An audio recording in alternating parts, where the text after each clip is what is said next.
우리가 오전까지 강의를 들었는데요. 이제는 어떻게 하면 우리의 마음을 지킬 수 있는지까지 하나님의 말씀으로 우리가 함께 받았습니다. 이제는 우리가 계속해서 이어집니다. 오늘 마지막 시간입니다. 마지막 시간인데요. 이 마지막 시간에 우리가 또 사단의 패배와 그 운명은 어떻게 될 것인가. 우리는 이미 알고 있지만 그것을 어떻게 해나갈 수 있을지 우리가 좀 이렇게 보고 다시 한번 우리의 모든 것을 좀 정리하면서 이렇게 나갔으면 좋겠습니다. 자, 이 시간은요, 핸드폰을 꺼주시기 바랍니다. 꺼주시거나 아니면 비행기 모드 나가셔야 되는 분 외에 혹시라도 제가 늦게 끝날 수도 있어서 그러니까 1시간 내로 끝내려 보려고 해요. 강의는. 근데 자, 핸드폰을 웬만하면 끄시고 아니면 저쪽 끝으로 내보시면 되겠습니다. 네, 그래서 우리 말씀 집중할 수 있도록 다른 거 바라보지 않고 하나님 바라봤으면 좋겠습니다. 자, 이제는 저희가 오늘 아까도 얘기했지만 회개하면서 또 참된 진리하면서 하고 우리가 이것을 우리가 죄악이나 우리의 또 어둠의 세력들에 대해서 그걸 생각하지 않아야 돼 하면 어떻다고 했어요? 우리가 생각나는 대로 그래서 그것을 피하거나 하나님을 바라봐야 된다고 말씀하셨습니다. 하나님을 바라볼 때 우리는 하나님 앞에서 승리할 수 있고 우리의 참 자유함과 기쁨을 누릴 수 있을 줄 믿습니다.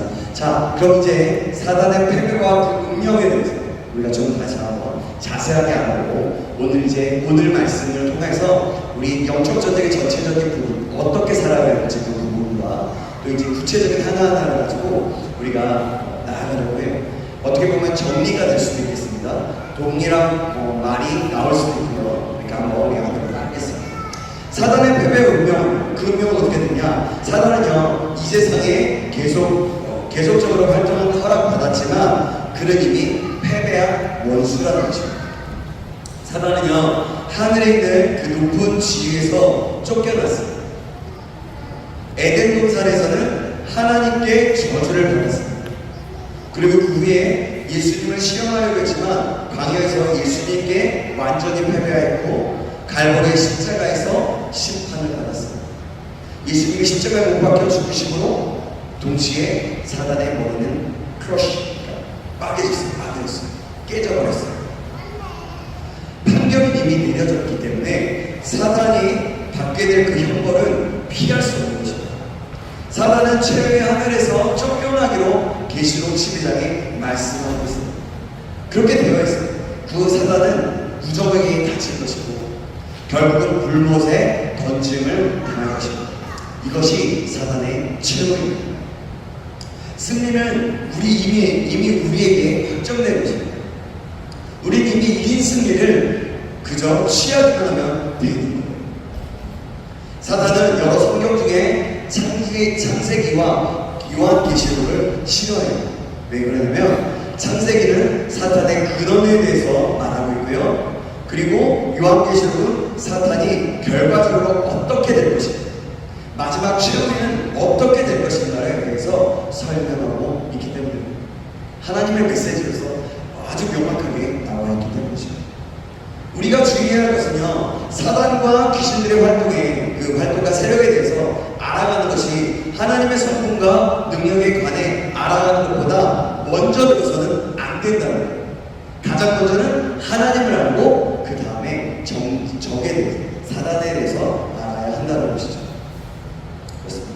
왜냐하면 우리가 능력 대결을 통해서 그 능력의 대결을 통해서 승리할 수 있는 힘은 사단의 활동과 그 세력을 얼마나 알고 있는가에 달려있는 것이 아니라 얼마나 하나님의 성품과 그 능력, 그 말씀과 성령을 통해서 우리 안에 세워져 있는가에 달려있기 때문에 그런 것입니다. 그러므로 우리는요, 영적 전쟁하는 자로 있기에 앞서 예배자로 하나님을 알아보는 자, 하나님을 바라보는 자로 날마다 있어야 하는 것입니다. 아까 제가 다 이렇게 설명해 드리고 있습니다. 그래요. 이제는 그래서 전략을 세워요. 어떻게 전략을 세울 수 있을까요? 그것은요, 영적 전쟁을 해야 되는 것인데 영적 도회라고 합니다.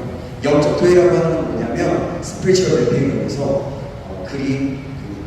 저희 아까 오전에 얘기했나요? 저녁 때 얘기했나요? 지도에다가 손을 얹고 기도하는 거. 그 땅을 밟으면 실제로 좋은 것이지만 그러기 전에 먼저 기도해야 되는 것입니다. 우리가 전도여행이나 국내 선교 또 농어촌 선교를 가기 전에 그것을 위해서 기도하지 않습니까? 그죠? 그것을 위해서 그 땅을 위해서 먼저 기도해요. 기도하는 가운데 드는 마음이 있다면 적거나 그 지도를 보고 써보는 거예요. 또 기도하면서 땅을 직접 밟으면서 그곳의 영적인 흐름을 파악하는 것이죠. 하나님께서 주시는 마음이 있다면 그것을 또 적는 거죠. 그런 다음에 그럼 그 땅의 영적인 흐름이 무엇인지 그곳에 사는 사람들보다 더 잘 파악할 수 있습니다. 제가 예전에 선교여행, 전도여행을 가기 전에 이런 일이 있었어요. 무슨 일이냐면 그 땅을 밟지도 않았어요. 그 땅에서 기도했습니다. 태국을 가기 전에 태국을 갔어요. 태국을 갔는데 전도여행을 갔는데 그 땅에서 중국어로 했어요. 그래서 막 기도하는데 갑자기 어떤 나무가 보이는 거예요. 이런 거는 좀 조심스러운 부분이기도 하지만 그 땅에 흐르고 있는 영이 무엇인지 우리가 좀 그러면서 함께 나눠봤어요. 기도를 나눠봤어요. 그랬더니 이런 것들이 생각이 난다. 이런 것들이 생각이 나고 하나님의 말씀 어디 성경 말씀이 생각이 났습니다. 하고서 나누기 시작했어요. 그렇게 나눴더니 어떤 일이 벌어져요. 나누고 나서 그것을 함께 선교사님께 보냈습니다. 그리고 나서 그 땅을 직접 밟으면서 그곳 하나하나를 봤어요. 그리고 그 땅에 땅 밟게 하면서 기도하면서 그 땅을 밟기 시작했어요. 근데 놀라운 것은 나중에 어느 대학교를 갔는데 그 대학교에서 어떤 나무가 하나 있었는데 그 나무를 굉장히 신성시 여겼다는 거예요. 그리고 그 대학생들이 무서워서 그 나무에게 기도하고 그랬던 거예요. 그 자리에 잠궈있는 경관증이 있었다는 거예요. 그러니까 미리 그 땅에서 중보기도 할 때 하나님은 우리에게 마음을 주시기도 하시고 때로는 우리가 그래서 그것을 위해서 그곳에 살면서 사역하는 사람들보다 더 많은 것을 기도와 영적 전쟁으로 알게 된 것들을 경험하게 되었던 것 같습니다. 우리도 마찬가지입니다. 그런 것들이 어떻게 보면 우리의 전략이 되는 거죠. 기도하면서. 그것을 그래서 지도에 그려나가는 것, 그래서 그렇게 기도하면서 지도를 한 번씩 그려나가는 것, 어느 지역, 어느 부분에는 이런 것들이 생각나서 써보는 것, 그것이 영적 도약입니다. 이거는 예수전도에서 하는 거예요. 근데 이 부분은 어떻게 보면 우리 교회에 대해서는 참 땅밟기 하면서 되게 위험하다라고 이렇게 얘기를 하기도 하죠. 그래서 이 부분은 그냥 어떠한 전략적인 부분이 될 수 있다는 것, 그걸 유념하시면 될 것 같습니다. 그래서 우리는 그때 마지막으로 그 부분에 대해서 얘기하면 영적도에 대해서 얘기하면 그 땅을 직접 밟았고 그 땅에 나아갔습니다.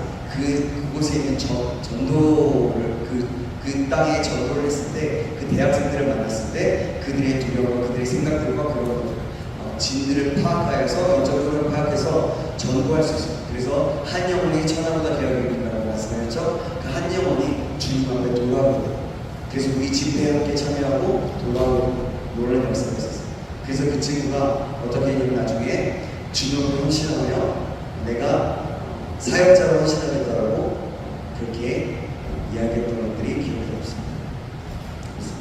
그러면 우리는 어떻게 해야 될까요? 또 무장을 해야 됩니다.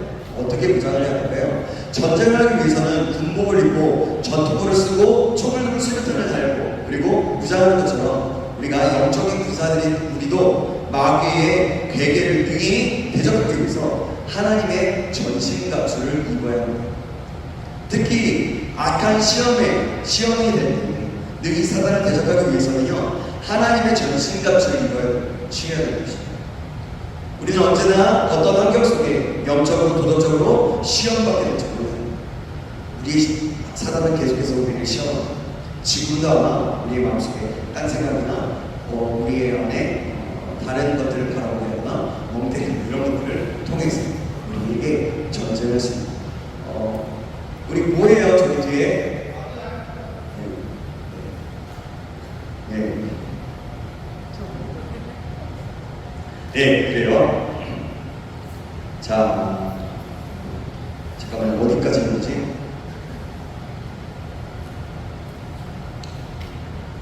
네, 그렇기 때문에 우리가 그것에 대해서 준비되지 않으면 안 된다. 전신갑주 입어야 된다.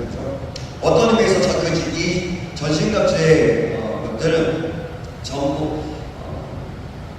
그 전신갑주가 어떤 것인지 우리가 생각해보면 오직 곧 예수 그리스도라 자신, 예수 그리스도라는 존재라는 것을 알게 됩니다. 갈라디아서 3장 27절 말씀 우리 같이 읽어보겠습니다. 시작. 누구든지 그리스도와 합하기 위하여 세례를 받은 자는 그리스도로 옷을 입었느니라. 이것이 전신갑주. 전신갑주는 전투가 시작되기 전에 입어야 하는데 이 기본적인 사실조차 종종 우리가 그것들을 간과하거나 잊어버릴 때가 있다는 거죠. 그런데 우리가 서술하고 할 때, 잠깐만요. 제가 보겠습니다. 견고의 서라고 성경은 말씀하고 있고요. 모든 준비를 갖춘 상태에서 편안히 앉은 것이 아니라 사단을 대적하여서 서 있어야 됩니다. 사단을 대적하여서. 그럼 우리가 실제적으로 구체적으로 한번 말씀 들어보겠습니다. 그러면 어떻게 부장하느냐? 먼저 우리 에베소서 6장의 말씀에 있습니다. 이게 뭐냐면 우리 같이 한번 해보겠습니다. 시작. 진리로 허리띠를 띠고 진리로 허리띠를 띠는 거예요. 진리의 말씀으로 허리띠를 띠는 것입니다. 근데 그것은 그 진리를 허리띠를 띠는 것에 반대로 사단이 공격하는 한테는 거짓말, 속임수라는 것입니다. 바울이 첫 번째로 언급했던 지금 말이 꼬여요. 제가 진리의 허리띠입니다. 사단은 처음부터 거짓말하는 자였고 거짓의 아비였다라고 말씀드렸죠. 하나님의 말씀을 의심하게 만드는 거예요. 그 결과 아주 효과적이게 사단은 그의 전투 계획을 바꾸지 않았습니다. 바울이 진리의 허리띠를 첫 번째로 이야기했던 이유가 여기 있는데요. 로마 군인에게 있어서 허리를 두르는 가죽띠는 몸을 무장함에 있어서 가장 기본적이고 필수적인 거거든요. 그래서 허리띠는 사람들의 복장을 묶어줌으로써 움직임을 민첩하고 허리를 눌러 힘을 쓸 수 있게 해야 하는 거예요. 그런 의미가 있습니다.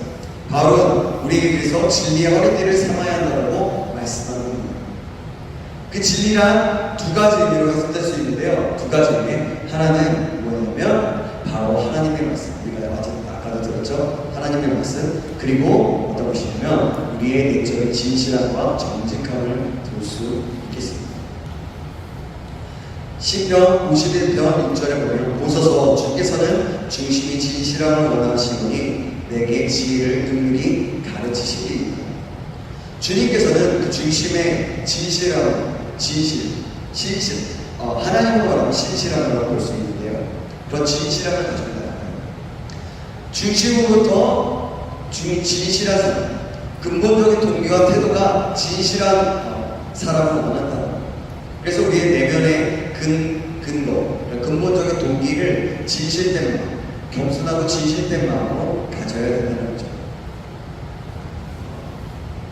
그래요. 자, 그러면 하나님의 말씀과 진리로 나아가야 되고요. 두 번째로 무엇일까요? 두 번째로는 의의 힘, 호신경. 지금은 의의 호신경이라고 해요. 호신경을 붙이고 그 사단의 공격할 때는 악한 죄의 욕망, 왜 그러냐면 흉배 호신경은요 로마 군인들이 가슴을 차고 다니던 것이었는데요. 이것은요 뭐냐면 적의 칼이나 창 또는 화살로부터 가슴을 보호하기 위한 것이었어요. 특히 상처를 받을 경우에 치명적이 될 수 있기 때문에 심장 부위를 보호하기 위한 것이었어요. 그런데 오늘 성경은 이 호신경, 의의 호신경으로 부르고 있습니다. 의의 흉배는 이것이 뜻하는 바가 있는데요. 그게 뭐냐면 하나님과의 바른 관계를 의의 호신경. 사단의 전략은요 우리의 죄를 우리 앞에 두는 거예요. 그러니까 죄를 짓게 하는 거죠. 우리에게 이미 고백한 죄를 상기시키거나 그 죄 때문에 하나님께서 우리를 원치 않으시고 사용할 수 없다라고 믿게 만들어요. 내 죄 때문에 죄책감을 갖게 만든다는 거죠. 그래서 우리의 죄가 너무 흉악하기 때문에 하나님께서 결국 우리를 용서하지 않으실 것이라고 믿게 하는 거예요. 만약에 우리가 그런 것 중에 어느 하나라도 믿는다면 그것은 의의 흉배 없이 그 전쟁에 나가는 것과 마찬가지입니다. 로마서 8장 1절 같이 읽겠습니다. 시작. 그러므로 이제 그리스도 예수 안에 있는 자에게는 결코 정죄함이 없나니.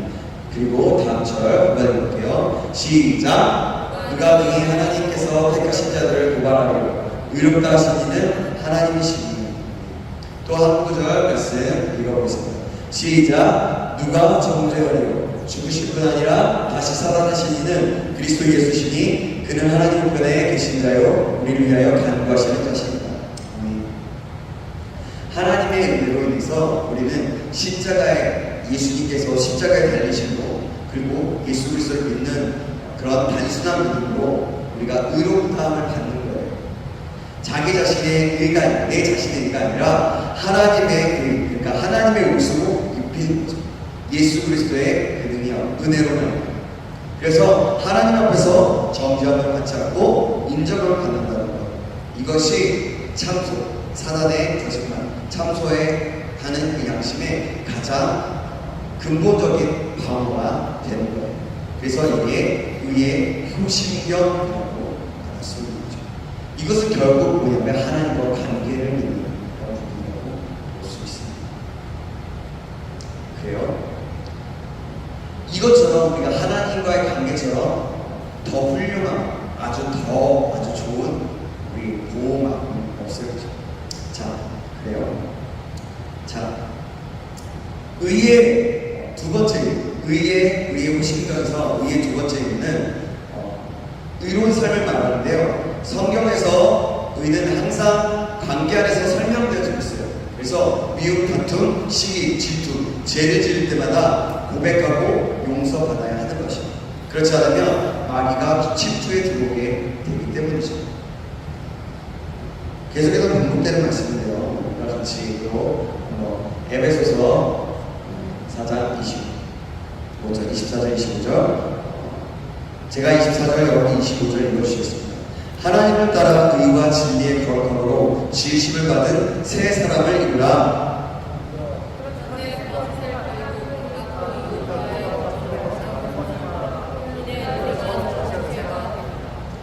같이 읽겠습니다. 마귀에게 틈을 주지 말라.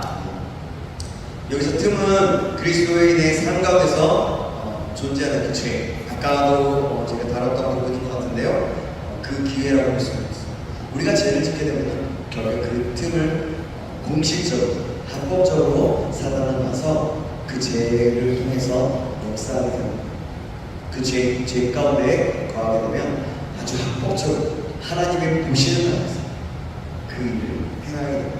모든 것에 분명히 하나님 앞에 있지만 바로 그냥 하나님 보이죠? 그러면서 내 마음대로 할 거예요. 이렇게 한다는 거죠. 워렌 위에스비가 말했는데 사단의 전략은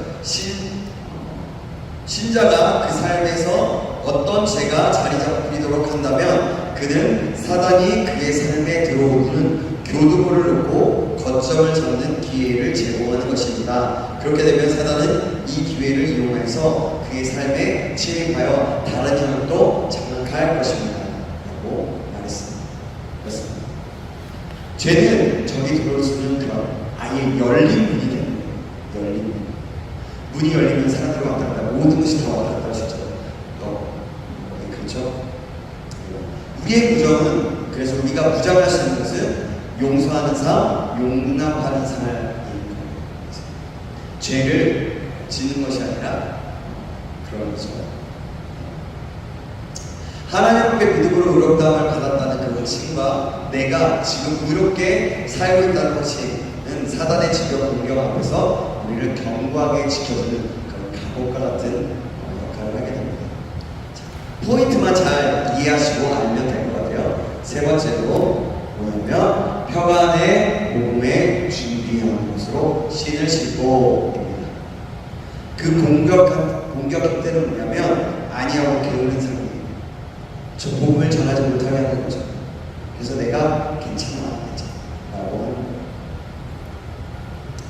그래서 그때 로마군의 그 전쟁에 있을 때 그들에게 있어서 신을 든든히 신는다는 것은 참으로 중요한 것이었어요. 새로운 영토를 정복하고 반영을 토벌하기 위해서 천리길도 멀다고 여기지 않고 출전한 군사들에게 그 먼 길을 행군해야 했기 때문에 그 신은 험난한 산을 얻고 가시덤을 지나가기도 했던 거예요. 그래서 그 신은 굉장히 중요했던 거예요. 자, 이사야서 52장 7절 말씀 우리 같이 한번 읽어볼까요? 시작! 좋은 소식을 전하며 평화를 공포하며 복된 좋은 소식을 가져오며 구원을 공포하며 시온을 향하여 이르기를 내 하나님이 통치하신다 하는 자의 산을 넘는 말이 어찌그리 아름다운가. 여기서 증인의 삶, 복음을 전함으로 부르심을 받은 우리 그리스도인들의 삶에 대해서 말해주고 있는 거예요. 그래서 우리는 평안의 복음을 준비하는 신을 신어야 되는 거죠. 멈추지 않고 복음을 전하고 준비해야 하고 그 복음에 대해서 준비해야 한다라는 것입니다. 우리 그래서 아까 우리가 어제인가 얘기했어요. 그 영적 전쟁의 가장 근본적이고 본질적인 것은 뭐냐면 복음을 전하는 것이다 라고 얘기했습니다라고 말씀을 드렸습니다. 우리는 그러한 영적 군사로서 부름을 받았습니다. 그럼 네 번째는 뭐냐면 모든 시기에 믿음의 방패를 가지고 바로 믿음입니다. 믿음. 모든 것 위에 라는 말은 믿음의 방패가 군인들의 무기 중에 가장 중요한 것이라는 뜻이 아니라 군인은 필요하고 신체 어느 부위건 방패를 사용해서 그것을 보호할 수 있다는 것. 우리가 예수님을 믿는다는 그 믿음을 가진다는 것은 사단의 그 모습이 사단이 말하고 있는 그 메시지에 우리가 믿음을 가지고 맞설 수 있는 거죠. 생각해보세요. 우리에게 믿음이 없다면 하나님 향한 믿음, 예수님 향한 믿음이 없다면 어떻겠어요? 그 믿음이 없으면 우리 결국에 어떠한 사단이 무슨 말을 해도 그런가? 정말 그럴까? 하고 혹하게 되는 거죠. 그러면서 속임을 당하게 되는 것입니다. 그 공격할 때는 불신, 믿음이 없는 바로 그런 것입니다. 자, 그래서 잠언 30장에는 이렇게 말씀합니다. 하나님의 말씀을 다 순전하며 하나님은 그를 의지하는 자의 방패시니다. 그를 의지한다는 것은 믿음을 뜻하는데 믿음은 하나님의 말씀에 기초를 둔 하나님과의 관계예요. 하나님의 선포와 능력을 믿는 거예요. 그러므로 우리가 이렇게 선포해야 될 필요가 있어요. 주님, 나는 주님이 나를 보호해 주실 것을 믿습니다. 나는 당신 안에 있기 때문에 그 어떤 것도 나를 건드릴 수 없습니다. 라고 믿음으로 선포하는 거죠. 그러면 다섯 번째는 무엇일까요? 다섯 번째는 구원의 투구입니다. 구원의 투구. 그의 공격일 때는 재난이나 사고라고 할 수 있습니다. 군인에게 가장 중요한 부분이 어디예요? 가슴도 있지만 머리 부분이죠. 그래서 투구를 항상 쓰잖아요. 그래서 머리 부분, 가장 중요한 부분들을 보호하는 것이라고 할 수 있습니다. 그래서 우리의 사고를 보호해야 합니다. 우리의 사고. 우리의 생각들을 보호한다는 거죠. 자, 여러분 예를 들어서 이런 것이 있어요. 북한으로 넘어간 한국 부대에 있는데요. 처음에는 헛소리라고 하지만 매일 들으니까 그 모든 이야기가 그럴듯하게 들려서 그 말을 듣고 머릿속에도 한국군이 철책을 넘어서 돌아오지 못할 길을 가버려서 결국 북한군이 되었다는 겁니다. 계속해서 북한에서 메시지를 듣고 그러다 보니까 그 말을 들으니까 나도 모르게 내가 북한 그래 이게 맞아 라는 사상과 생각으로 사로잡히게 되었다는 거죠. 결국 생각이 바뀌게 됩니다. 생각이 바꿔버린다면 그래서 전신갑주와 장비를 봤던 것도 아무 소용이 없습니다. 그래서 우리는 머리, 생각, 마음을 보호해야 합니다. 날마다 지켜야 하는 거죠. 에베소서 2장 8절 9절 말씀. 이건 그냥 넘어가겠습니다. 우리의 감정이나 느끼는 감정이나 여러 가지 느낌보다는 말씀이 진리임을 인식하면서 우리의 마음과 생각을 계속해서 지키는 하나님의 진리니까 그래서 하나님의 말씀에 입각하여서 그렇죠. 그렇죠? 데살로니가서 5장 8절 말씀 제가 읽겠습니다. 우리는 낮에 속하였으니 정신을 차리고 믿음과 사랑의 신경을 붙이고 구원의 소망의 투구를 쓰자. 구원의 소망의 투구라고 불렀는데요. 하나님께서 주신 구원을 견고하게 붙들고 사는 사람. 그 사람은요, 그 어떤 상황에서도 소망 가운데 살게 된다는 거죠. 그렇습니다. 온전한 구원에 대한 확신 있는 기대감, 믿음 있어야 되고, 하나님의 구원의 능력은 우리의 영혼에 정확해야 하는 유일한 방법입니다. 그래서 우리는 하나님의 능력과 하나님의 말씀, 진리 안에서 우리 마음과 생각을 지켜야 된다라는 의미로 볼 수 있는 거죠. 자, 그럼 여섯 번째는 바로 성령의 것. 아까도 말씀드렸지만 똑같은 부분이기도 해요. 하나님의 말씀. 아주 검은요, 성령의 검이라고 하는 것은 굉장히 적을 무찔 수 있는, 적을 죽일 수 있는 그런 무기죠. 바로 그런 거예요. 근데 여기서 하나님의 말씀이라고 하는 것은요, 그냥 쓰여져 있는 그 로고스의 말씀이 아니라 그냥 그 말씀을 믿는 것으로 끝나는 것이 아니라 내 삶 가운데, 내 마음으로 믿어지고 내 삶 가운데 나타나야지는 것을 얘기해요. 그래서 하나님의 말씀, 성경의 검을 가지고 나 안에 내가 정말 그 말씀이 선포되고 그 말씀이 읽어졌을 때, 이 의미가 어떤 의미를 이해하고 내가 어떻게 적용하고 살아야 될 것인가 생각하고, 그렇게 나아갔을 때 성령의 검이 되고 그래서 그런 무기가 될 수 있는 마귀가 우리를 공격합니다. 그렇습니다. 살아서 역사하는 거죠. 그렇습니다. 하나님의 말씀은요, 자아에서 어떤 분보다도 연연합니다. 하나님의 말씀은요, 세상의 모든 거짓 종교와 철학, 모든 것들, 사상, 종교, 그런 것들을 베어버릴 수 있는 그런 능력을 가지고 있습니다. 마귀가 두려워하는 것은 우리 속에 있는 어떤 개인적인 확신이나 신념이 아니라 우리 안에 있는 순전한 하나님의 말씀, 내 안에 경험되어진 하나님의 말씀, 살아서 역사하시는 하나님의 말씀입니다. 아무리 기독교에 대한 다양한 견해들이 많이 있다고 할지라도 마귀는 그런 것을 두려워하지 않아요. 말씀을 두려워하는 거죠. 그래서 이 영적 전쟁에서 하나님의 성령에 붙잡힌 도구, 하나님의 말씀과 같아서 나아가야 된다는 거죠. 그러면서 성령과 말씀과의 관계는 어떤 것이냐면 좀 이렇게 좀 잘 한번 들어보시면 될 것 같아요. 하나님의 말씀은 성령께서 쓰시는 도구입니다. 그 말씀이 우리 안에 있고, 그리고 성령께서 그 말씀을 붙들어 사용하실 때 그 말씀은 악한 영들을 찌르고 칼과 베이는 검이 되어야 된다는 것이죠.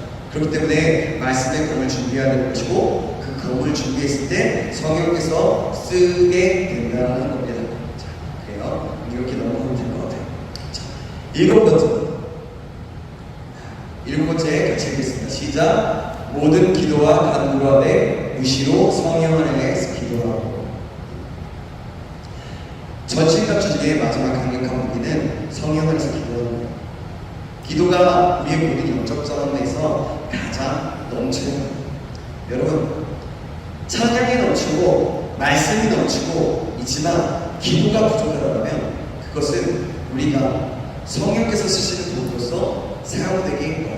그래서 우리는 될 수 있다면 기도할 때 우리의 마음을 들으면서 어떻게 하더라도 어떤 상황과 상관없이 기도하기로 결정하면서 기도할 때 그 기도를 통해서 하나님 우리를 통해 역사하시는 거죠. 그래서 하나님의 전신갑주를 무장하는 것은 기계적인 일이 아니라 그 자체가 바로 하나님을 의지한다는 표현이고, 기도가 다른 말로 그런 표현이기 때문에 하나님을 의지하는 것이기 때문에 바로 기도가 그만큼 중요하다는 거예요. 전에도 말씀드렸다시피 기도하는 것이 영적 전쟁의 열쇠입니다. 그리고 성령의 은사, 그리고 방언과 같은 개인적인 영적인 것들을 건강하게, 강건하게 만드는 거죠. 그렇게 기도할 필요가 있는 거죠. 기도는요, 원수를 이기는 강력한 힘입니다. 내가 만약에 기도하지 않으면, 만약에 그냥 말씀만 선포되었다면 내가 믿음을 가지고 기도를 하지 않는다면 사단이 과연 떠나갈까요? 아니에요. 내가 예수 그리스도 이름으로 명령하는 것도 기도인 거죠. 바로 그러니까 우리는 계속해서 기도하는 것들을 멈추지 말아야 하는 것입니다. 네.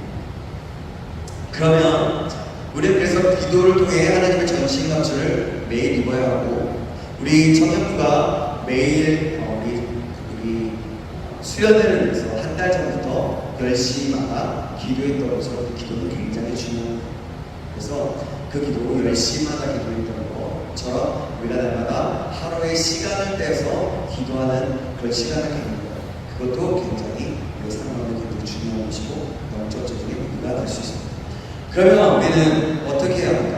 자, 6번째로 우리가 이제 아까 뭐에 대해서 얘기했습니까? 이건 뭐냐면 어떻게 부정하는지에 대해서 말씀을 받았고요. 이번에는 우리는 싸워야 되는 거죠. 이제는 실제로 싸워야 됩니다. 단지 여러분 이렇게 생각해보세요. 잘 들어보세요. 근육을 자랑하는 보디빌더가 되지 말고요. 실제로 근육을 만들고 그 힘을 길러서 링에 올라가서 싸우는 프로레슬러와 같은 그런 사람이 되라는 거예요. 프로레슬러는 아무렇게나 공격하지 않죠. 어떻게 공격해요? UFC나 뭐 프로레슬링 보면 어때요? 네? 기술이 있고 또 뭐죠?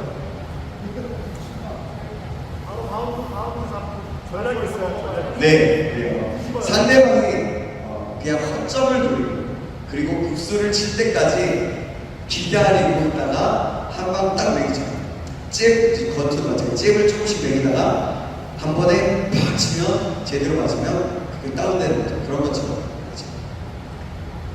영적 체크도 마찬가지예요. 하나님의 때를 기다리는 인내도 필요한 거예요. 그래서 싸울 때 우리는 그냥 야 덤벼. 그래서 무조건 싸우는 게 아니야. 그래서 무조건 막 이렇게 싸운다고 친다고 해서 싸움에서 이깁니까?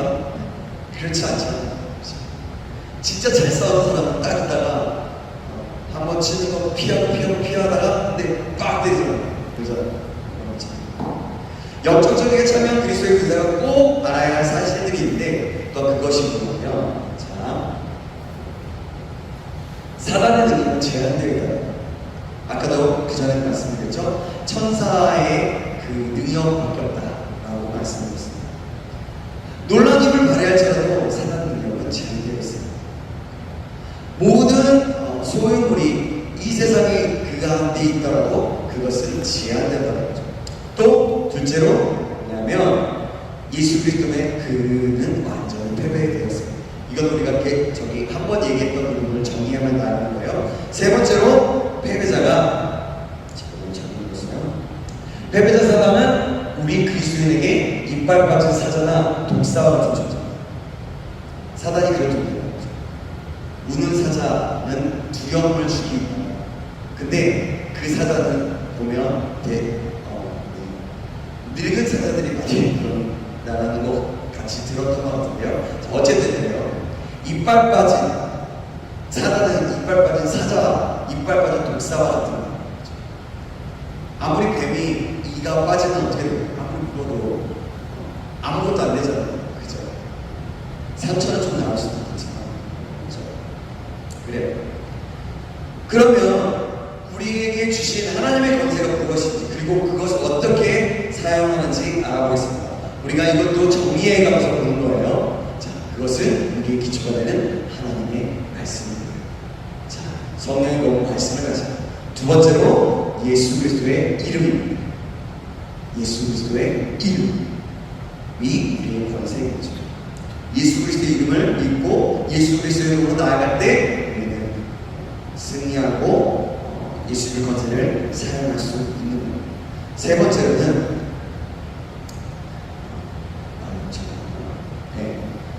그래서 우리가 예수 그리스도의 이름은 근데 대신에 이런 것이 있어요. 이런 것이 있어요. 예수 그리스도의 이름을 무슨 행운이나 부적처럼 사용하지 말아야 돼요. 자, 이름은 그 사람의 전부를 가르치거나 또 그 속성과 성품과 능력을 나타내는데요. 그런 거예요. 예를 들면 수표에 사인이 없을 때 그것이 아무 그냥 종이 인쇄된 종이와 마찬가지예요. 그런 거죠. 수표의 가치는 이름에 서명란이 있어요. 그냥 10만 원, 100만 원 얘기하는 게 아니에요. 1000만 원, 아니면 1억 이런 거예요. 꼭 우리가 사인을 갖잖아요. 사인을 갖잖아요. 그것이 가치를 표현할 수 있게 돼요. 근데 우리가 예수님의 이름으로 나아가는 데 있어서 우리가 이름은 예수 이름으로 떠나가라 얘기를 하지만 그 예수 그리스도의 이름으로 나아갈 때 우리는 예수 그리스도의 이름이 무슨 능력이고 그러니까 어떤 장풍들 같은 능력이고 어떤 부적과 같은 그런 능력이 아니라는 것을 우리가 좀 기억해야 할 것입니다. 왜냐하면 성경에 이렇게 나오면요 잘못된 성경에는 이렇게 나와요. 예수님의 이름을 잘못 사용을 했던 이들이 나옵니다. 자, 우리 한번 같이 볼게요. 같이 제가 10절, 13절, 14절, 15절 이렇게 한 절씩 교독해 보겠습니다. 심지어 사람들이 바울의 몸에서 손수건이나 앞치마를 가져다가 병든 사람에게 얹으면 그 병이 떠나고 악기도 나가더라.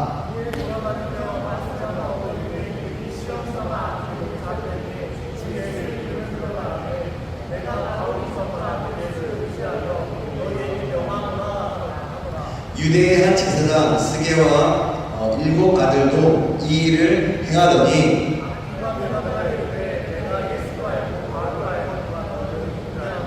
악기 들린 사람이 그들에게 뛰어올라 눌러이니 그들이 상하여 벗은몸으로 그 집에서 도망하는 자를 같이 읽겠습니다. 에베소에 사는 유대인과 헬라인들이 다 이 일을 알고 두려워하며 주 예수의 이름을 높이고 이게 뭐냐면 어떤 거냐면 어떤 바울이 예수님의 이름으로 능력을 행하는 것을 보면서 어떠한 사람들, 마술사와 같은 사람들이 예수님을 믿지도 않으면서 그래 예수님의 이름이 있으면 되는 거야.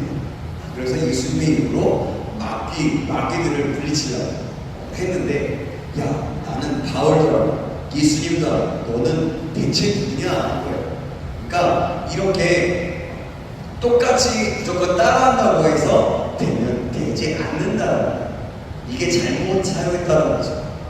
그냥 무조건 예수 이름을 떠나라 라고 얘기했을 때 물러가는 게 아니라 진짜 믿음을 가지고 내 속에 믿음을 가지고 예수의 이름으로 명령하니 떠나갈지어다.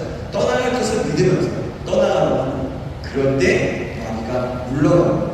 그때 하나님의 놀라운 그런 일로 우리 예수님의 권세를 사용할 수 있게 된다는 것입니다. 이게 또한 예수님과 어떤 관계 속에 있는 거예요. 내가 믿지 않는다면 그 관계는 이루어지지 않기 때문이죠. 그렇죠? 계속해서 반복되는 말입니다. 그럼 세 번째 무엇일까요? 바로 예수 그리스도의 보혈, 우리의 속죄를 얘기해요. 자, 계시록 한번 읽어보겠습니다. 시작! 또 우리 형제들이 어린 양의 피와 자기들이 증언하는 말씀으로써 그를 이겼으니 그들을 죽기까지 자기들의 생명을 아끼지 아니하였도다. 자, 이것도 한번 출애굽기도 같이 읽어보겠습니다. 제가 읽고 여러분이 한 구절 교독합니다. 모세가 이스라엘 모든 장로들을 불러서 그들에게 이르되 너희는 나가서 너희의 가족대로 어린 양을 택하여 유월절 양으로 잡고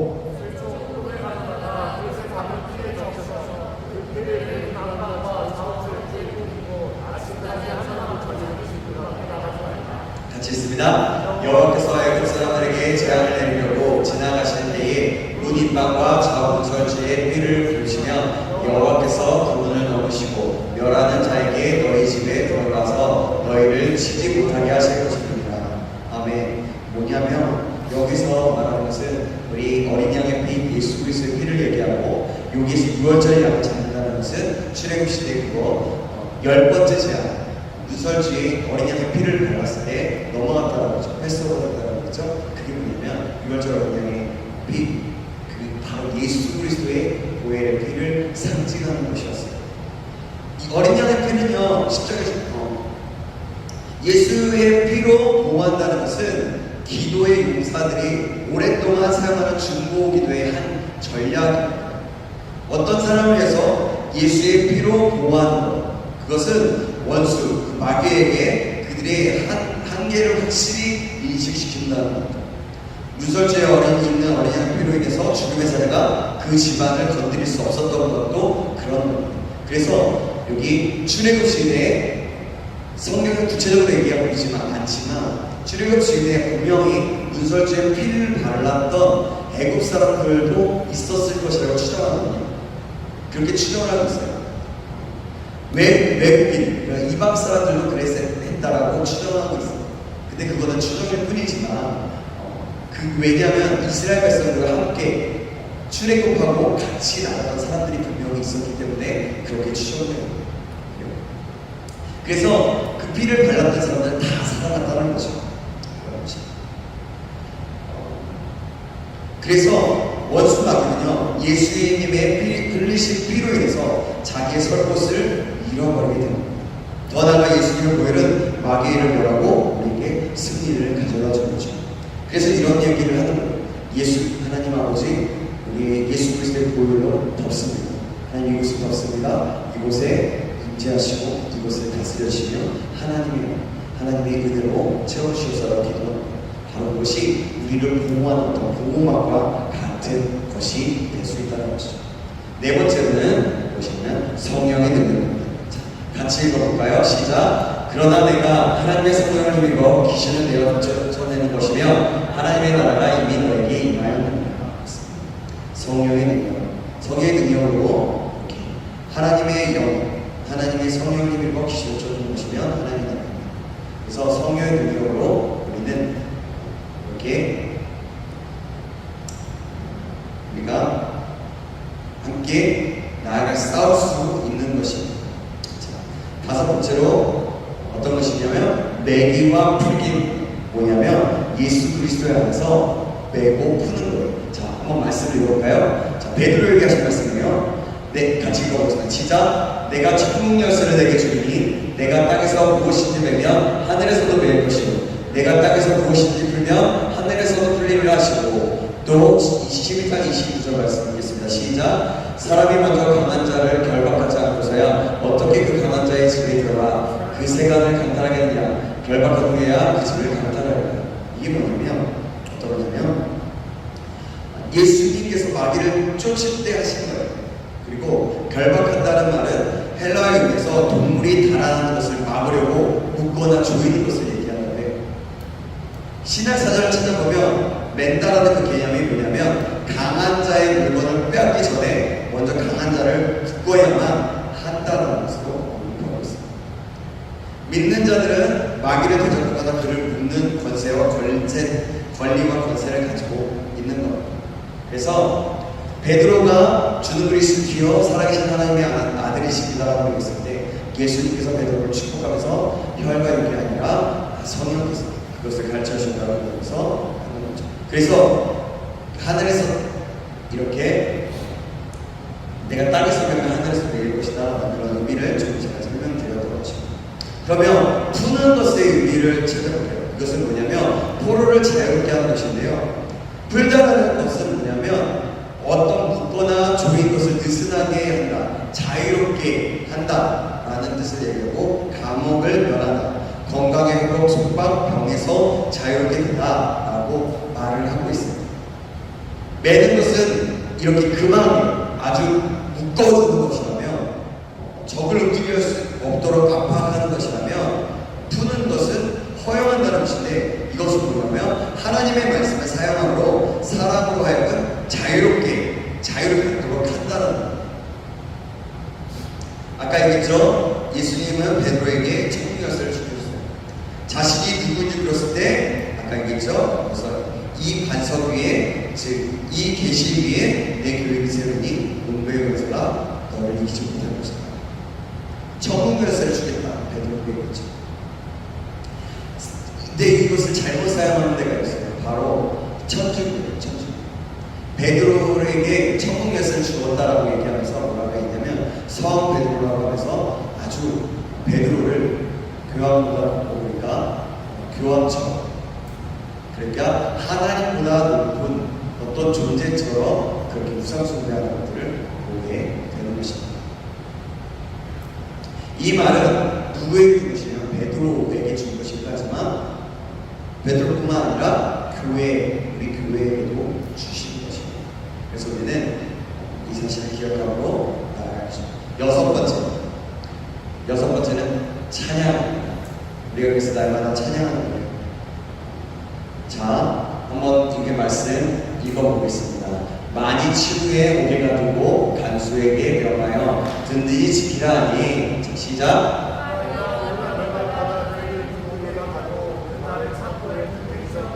한밤중에 바울과 시므가 기도하고 하나님을 찬양하며 죄수들이 듣더라.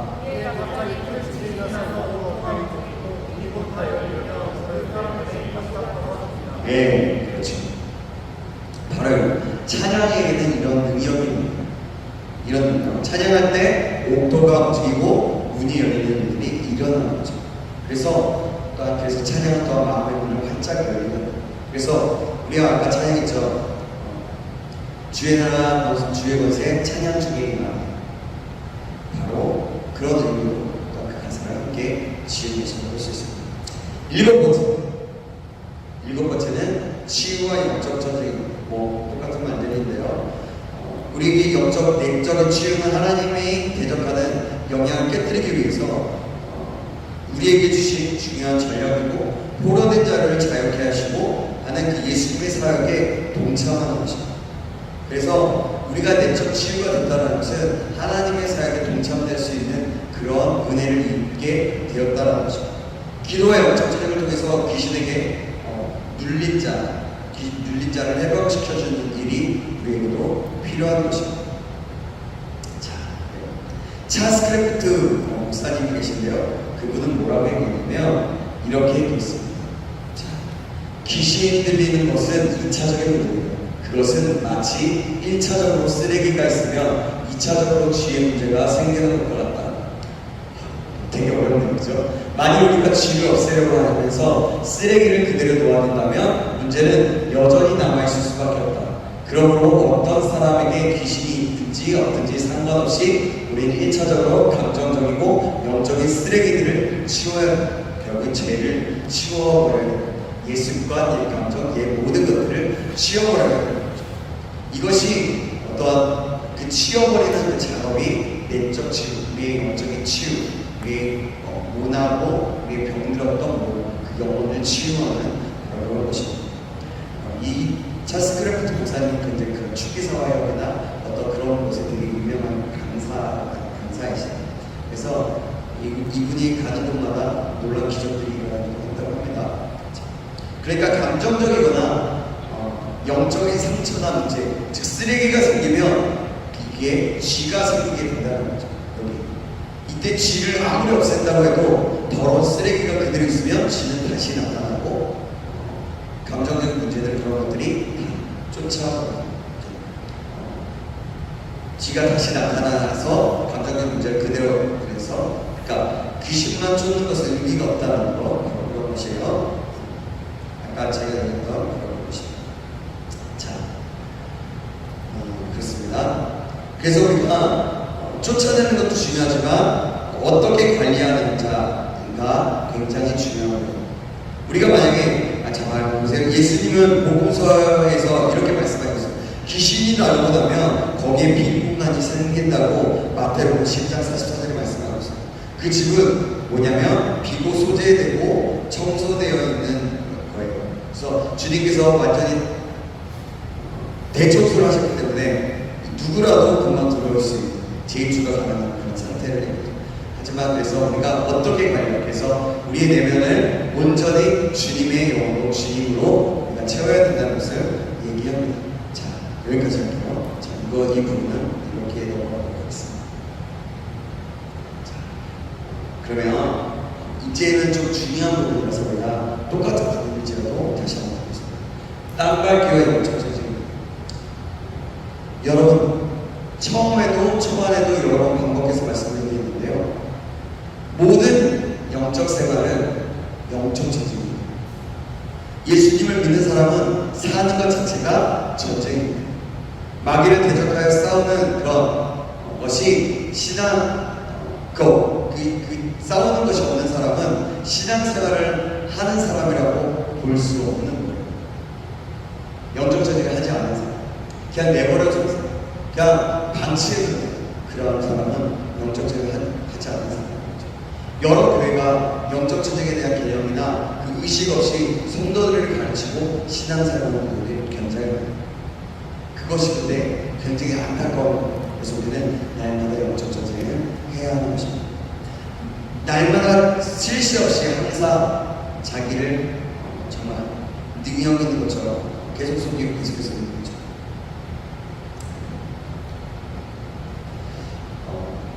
또한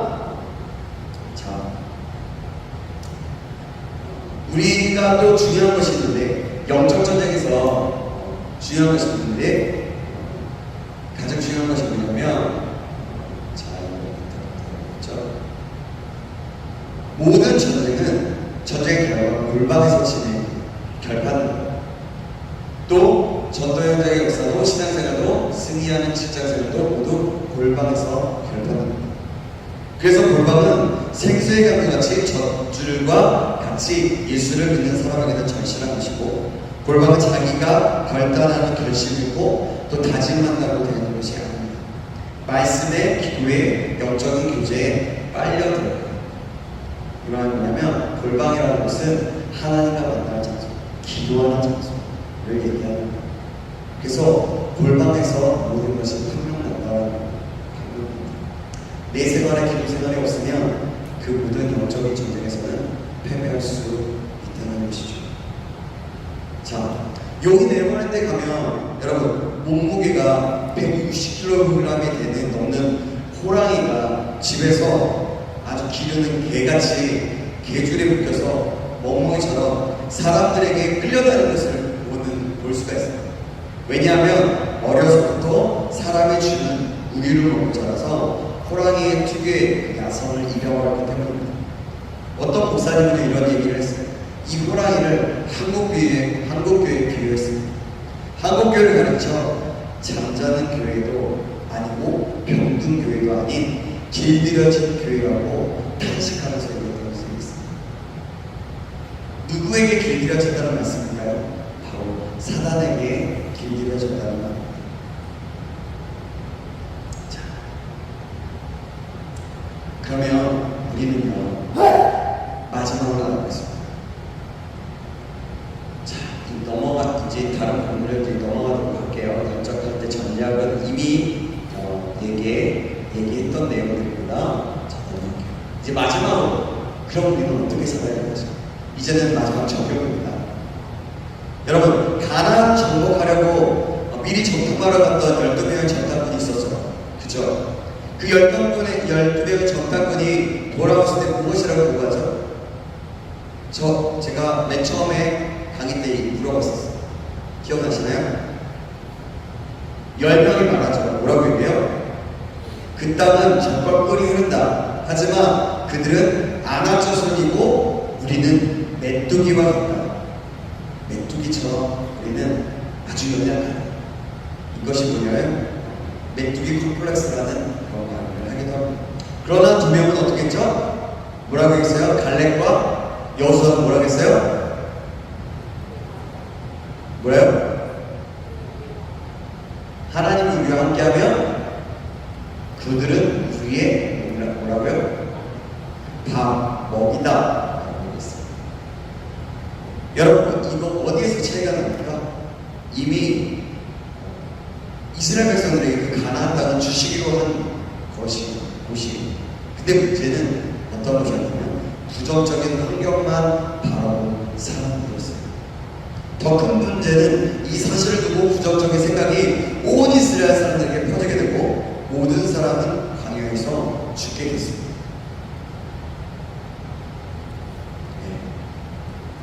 제가 이걸까지 했었나요?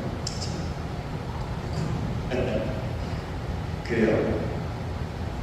왜 사실 그러면 그렇게 죽게 되는데 왜 40년간의 광야 생활이 필요했을까요? 왜 필요했을까요? 제가 예전에도 우리 말씀을 전하고 얘기했는데요. 뭐냐면 노예의 생활. 세상적인 사고방식, 노예 근성을 깨뜨리고 그 묻은 노예의 때를 없애주기 위한 것이었어요. 그러지 않으면 절대로 안 되기 때문이었어요. 그들은 노예처럼 살아갈 수밖에 없었기 때문입니다. 그 때를 없애지 않으면 절대로 안 되는 것입니다. 진짜 신앙생활을 하는 것은 광야가 아니라 여러분, 광야가 아니라 가나안입니다.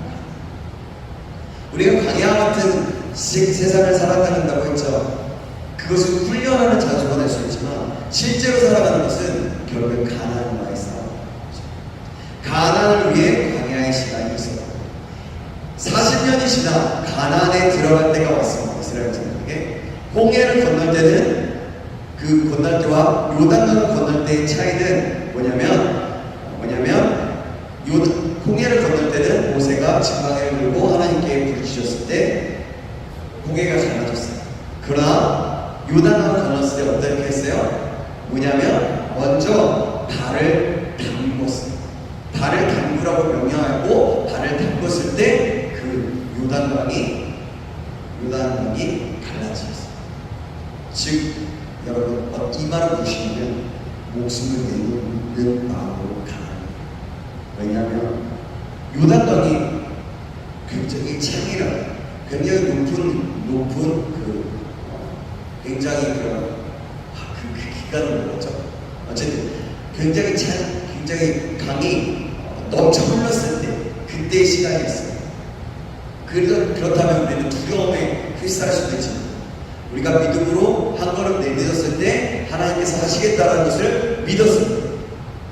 목숨을 걸고 내딛었을 때 실제적으로 홍해 가나안 요단강이 갈라졌던 것처럼 우리가 계속해서 배웠던 것들이 바로 이런 것인데요. 그리고 제자훈련에서 우리가 또 배웠던 부분들이 이런 진리 부분들 중에 하나입니다. 만약에 우리가 예수 제자 훈련에서 배웠던 것이 진리였다. 그리고 오늘 우리가 말씀에서 우리가 이번 수련회 때 말씀을 통해서 배웠던 것이 진리가 아닙니다. 그렇다면 세상에서도 진리가 됩니다.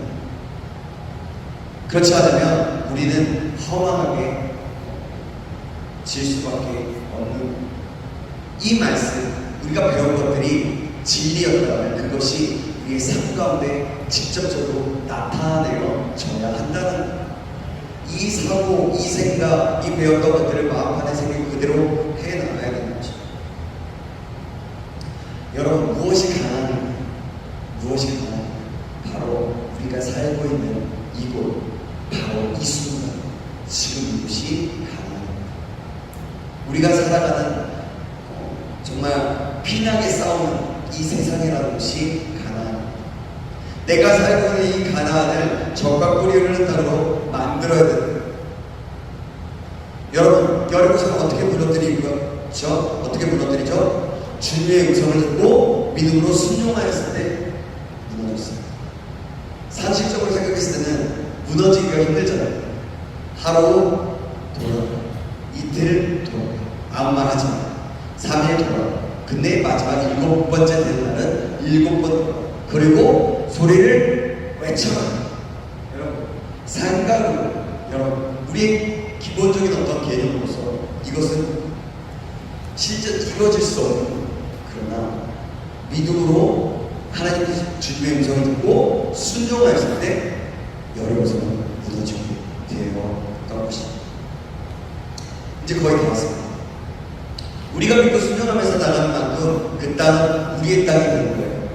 히브리서 3장 15절에서 4장 2절의 말씀 우리 한번 보도록 하겠습니다.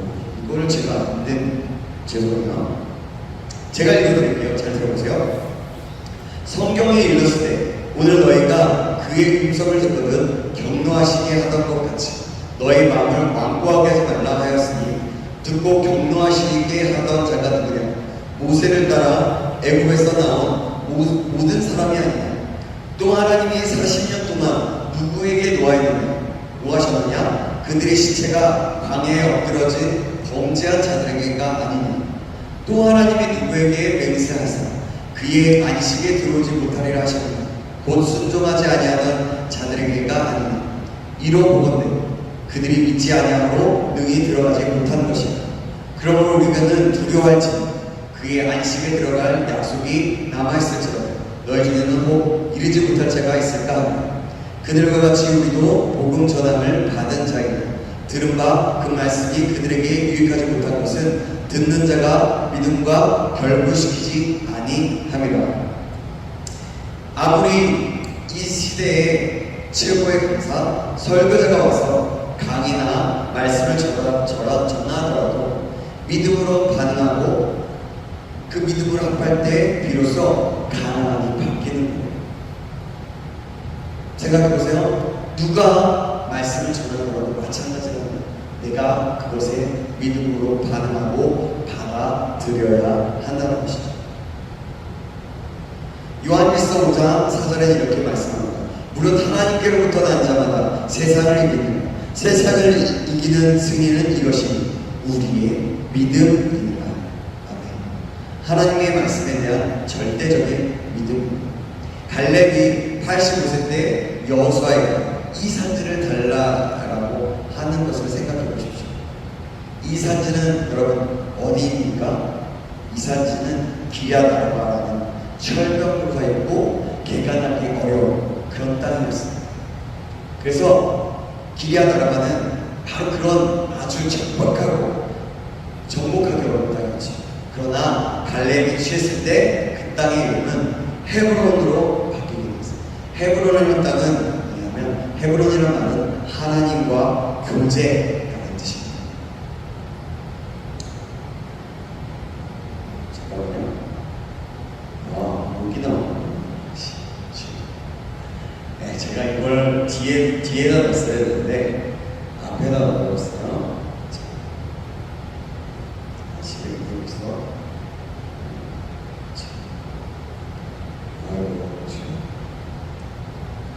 자, 이제 마무리하도록 하겠습니다.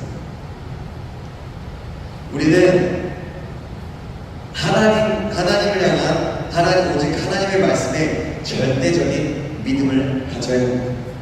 그런 믿음을 가지고 뭐라고요? 절대적인 믿음을 가지고 나아가야 돼요. 이런 거, 이 눈에 아무 정도 아니더라도 믿음만 가져서 늘 걸어요. 이 찬양처럼. 또 우리는 가만히 못사요. 이것들을 기억해야 돼요. 그리고 우리는 그냥 우리만 바꾸려고 하는 사람이 아닌 네이션 체인저예요. 나를 바꾸고 세상을 바꾸고 이 세계에 자리하고 있는 마귀의 세력들을 물리치면서 이 세상 각 영역들에 들어감으로 그것들을 바꾸는 네이션 체인저라는 뜻이죠. 모든 하나님이 말씀하신 것을 믿음으로 받아들여야 합니다. 그럴 때 여러분은 무너질 것입니다. 그리고 바다 위를 걷게 되는 놀라운 기적을 경험하게 될 것입니다. 여러분 이 사실을 믿고 따라보고 나아갈 소망합니다. 계속 반복되는 말씀들이 나와서 제가 대략적으로 좀 이해가 되시는지 모르겠어요. 대략적인 그런 말씀들을 좀 가지고 하나하나씩 짚으면서 나아갔습니다. 포인트만 굉장히 포인트만 기억하시면 될 것 같아요. 중요한 그 포인트를 가지고 우리가 함께 나갈 때 이룰 수 있을 것 같습니다. 자, 우리 같이 좀 찬양할게요. 우리 주님 다시 오실 때까지.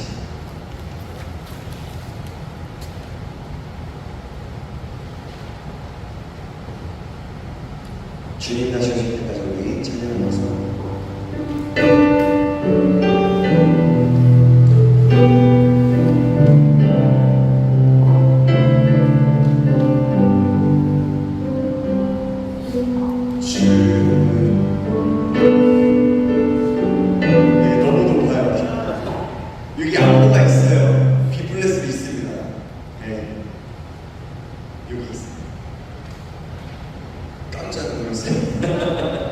예.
다시 오실 때까지. 주님 다시 오실 때까지 나는 일어나 달려갈 지어가 주의 영광 온다 높을 때 나는 일어나 노래 제일 마지막에 있어요. 제일 마지막 내 사모하는 주님 온 세상 그 되시라 내 사모하는 주님 영광의 왕이 다시 한번 처음부터 찬양하겠습니다. 주님 다시 오실 때까지 주님 다시 오실 때까지 나는 이 길을 가리라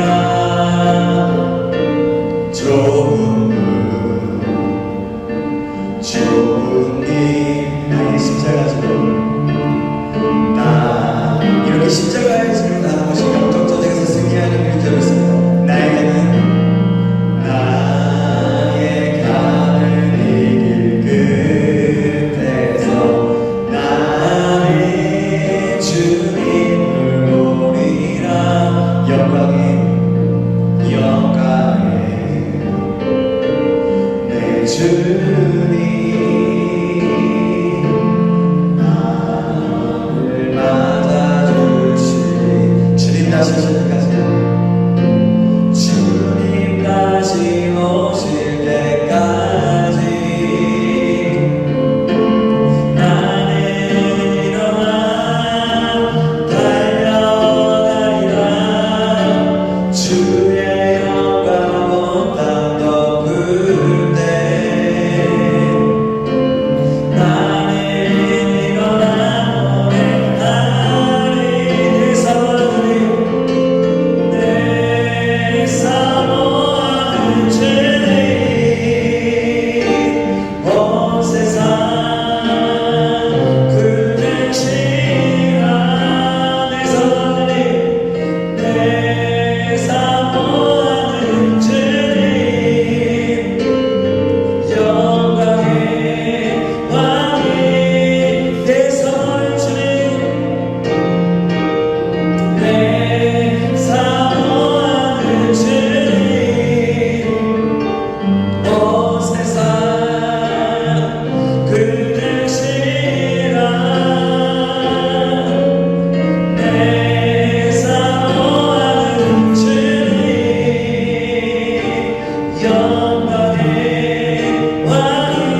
왕이시라 그래서 이 시간에 함께 기도할 때 하나님 이제는 우리가 영적 군사로 살아가게 합니다. 믿음을 가지고 하나님의 말씀을 절대적인 믿음을 가지고 살아가게 합니다. 내가 강한 용사인 걸 알고 믿음으로 살아가게 합니다. 하나님의 말씀으로 예수 그리스도의 이름으로 예수 그리스도의 보이는 능력으로 성령의 능력으로 예수 그리스도 안에서 매기와 불기로 찬양으로 예수 그리스도 안에 치유와 영적 전쟁을 가지고 믿음을 가지고 영적 전쟁을 하면서 승리하는 믿음의 사람들 수 있도록 주님 인도하여 주셔서 우리 간단한 마음으로 주여 부르시고 기도하시겠습니다. 주여 하나님 그렇습니다. 하나님 아버지를 저번에 이 시간에 기도합니다. 간절히 기도합니다. 하나님 아버지 이제는 아버지의 영적 전쟁의 군사로서 아버지 승리만 살릴 수 있도록 도와주옵소서. 하나님 아버지를 저번에 주님 제자리에서 하나님